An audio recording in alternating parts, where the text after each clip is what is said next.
guys, and welcome back to another video. Today it is my 35-week pregnancy update. I made it to 35 weeks. 5 more weeks until the due date. I cannot believe it. Let's jump right into my update.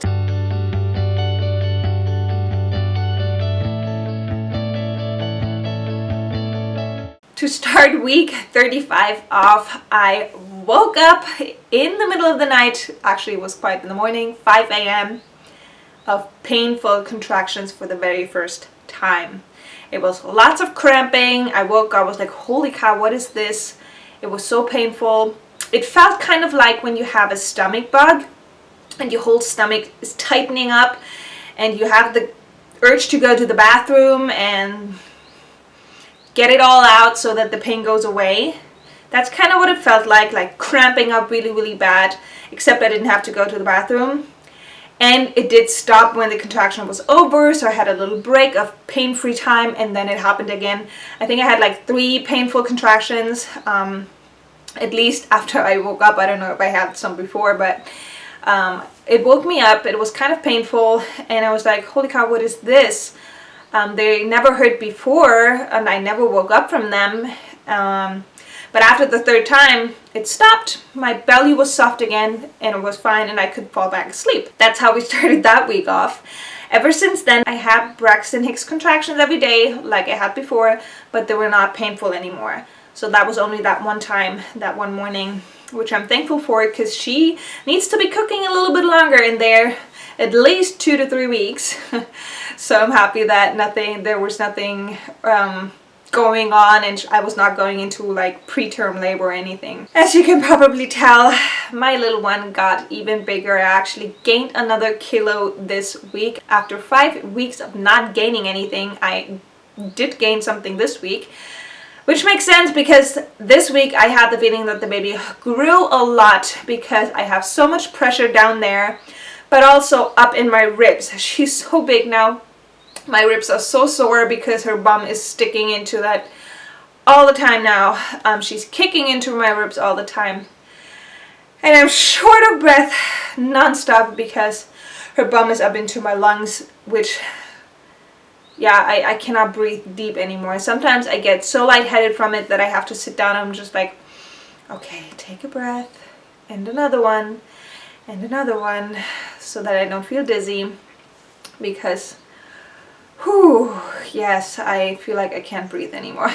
And since she's also pressing her head so much into my bladder now, I have to pee non-stop. I have to pee all the time. At night, I used to get up at night 2 to 3 times at night.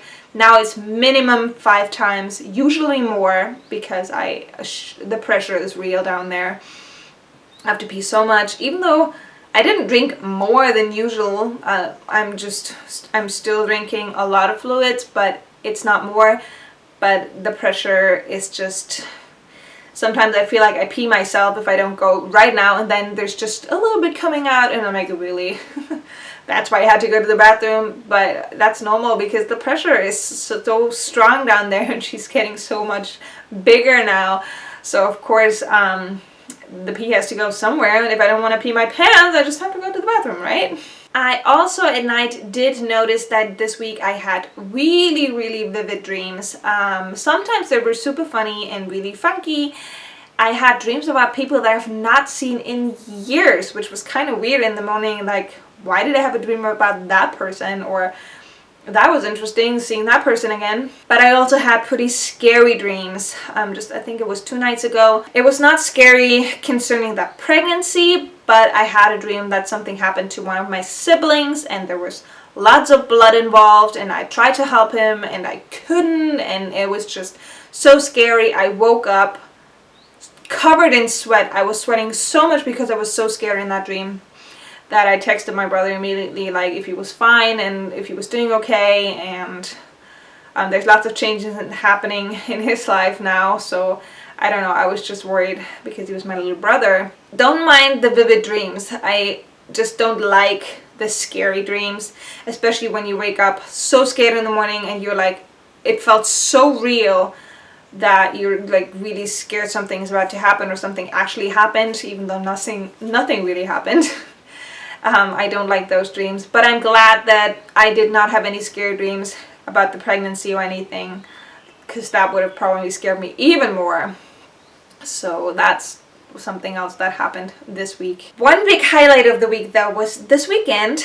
My husband and I drove to my friend's apartment. She invited us to have dinner with her and her boyfriend, and they cooked a vegan meal for us, which was really, really nice. And we ate together. They showed us the new apartment, and we were sitting outside on the patio enjoying the sunset, and it was really nice. And then we actually went to an event because there was a big firework going on.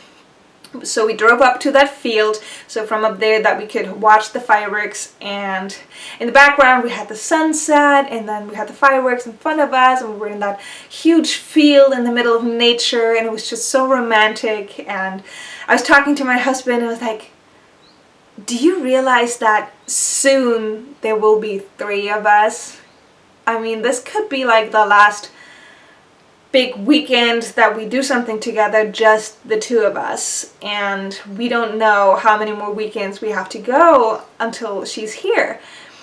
And it was just that thought, like, wow, soon we are going to be parents of hopefully a living child, and that's just so amazing. And I kind of was emotional at that point. I was like, wow, this is starting to become really real now. Soon there is going to be 3 of us for a long time then. It's not just going to be the 2 of us. And I don't know, that just kind of hit me there on that field, and it was really special. One thing that was not special after that event though, we drove back to the apartment, and then because our car was still there, so it was a 50-minute car ride back. So I decided to go to the bathroom one more time before we were leaving. So I went to the bathroom, and my husband was waiting in the car, and I wanted to get to him quickly because we had a 50-minute ride ahead of us, and it was late and I was tired. And so I kind of jogged / ran to the car, which was a bad idea because then I heard this pop sound on my pubic bone. And this really sharp pain hit me immediately. I had to stop. I was like, ow, what was that? And I couldn't walk anymore. It was so painful down there. I was like, holy, what did I do? Like, did I pop something? Did I break something? What is this? So I walked really slowly towards the car, and I was like, getting into the car was so painful. And my husband looked at me like, what did you do? Are you okay? And I explained it to him. It's like, you are not supposed to run anymore. And I'm like, sorry, I just wanted to get to the car quickly. And I don't like car rides anymore. I forgot to mention that. Like, even a 20-minute car ride is so awful for me because the baby's so big now that she doesn't have room. And as soon as I'm sitting in the car, she's getting so, I don't know, mad or something, because she's kicking up in my ribs and she's punching her arms into my belly and like moving nonstop, and it is so painful. And she doesn't stop until I get out of the car. And as soon as I'm standing up out of the car, she stops immediately. And it is so uncomfortable for me being in a car, driving a car, and when she's punching me and hitting me and like kicking me, because I think she's uncomfortable in there because I'm squishing her together because I'm not a tall person or anything. So I'm like, girl, I know you don't like me sitting down in the car, but we have to get there or we have to get home. So that 50-minute car ride was awful for me. She was kicking and punching, and then I had that pubic bone pain all the time, and she was kicking in, pressing down into it. I was like, oh gosh, I just want to get home. It was the worst car ride ever.